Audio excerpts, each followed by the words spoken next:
Hi friends, this is Bashir Ahmad Gojree. This time with a presentation about the status of women across the ancient world. Women in ancient Mesopotamia.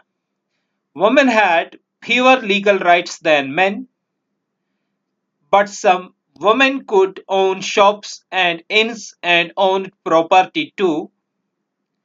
Women were allowed to testify in court even if they were slaves. Laws protected Mesopotamian wives from abuse and neglect, and made sure they received some payments if they were divorced.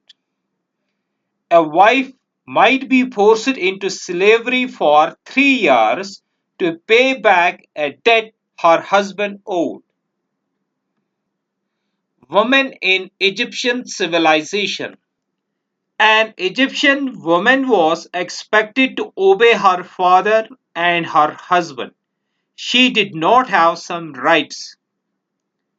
She could inherit and own property and sell it if she wanted to. She could also run a business and testify in court. An Egyptian wife and mother was shown great respect. While divorce was permitted, it was not common. Sometimes the wives and mothers of the rulers became the real power in government, though they usually ruled from behind the scenes. Women in the ancient Chinese society. Within the family, according to Chinese beliefs, men were superior to women. The birth of a son was a joyous event that brought honor to a family. Girls held a less favored position because they would eventually marry out of the family. A daughter had to obey her father until she married, then she owed obedience to her husband. She could own nothing except the property she brought with her when she married. Still, many husbands honored their wives and asked their advice on family and business matters. The Spartan women. Although Spartan women could not become citizens, they too were trained in gymnastics and physical endurance. It was believed that strong women could give birth to strong sons, Sparta's future soldiers. When one mother sent her son off to battle, she told him to win or to die trying. Come home with your shield or on it. Women in ancient Athens. In ancient Athens, women were considered inferior to men. They were denied citizenship. They could not take part in public affairs. They could not own property. They received no formal education.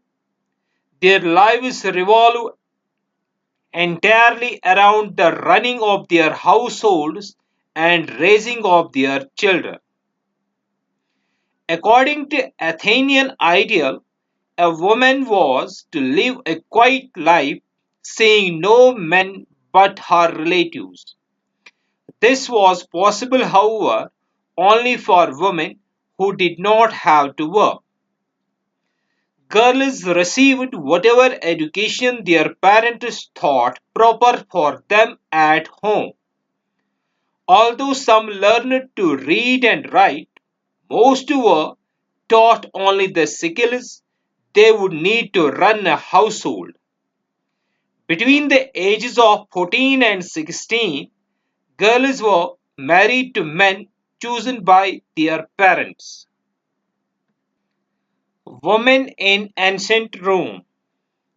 Earlier, Roman women had to obey her father's commands up to marriage, and then their husband's commands. But by the time of empire, a father could no longer force his daughter to marry against her will. A woman could own property and keep her own money or property if divorced. She could also make business arrangements and write a will without her husband's approval. Roman women enjoyed greater freedom and respect than did upper class women in Greece. Girls from noble Roman families had opportunities for education that were denied to the daughters of Greek nobles. Some women of the prominent senatorial families acquired great political influence. However, no Roman woman could hold public office or vote. Thank you for watching this presentation. With regards, Bashir Ahmad Gojree.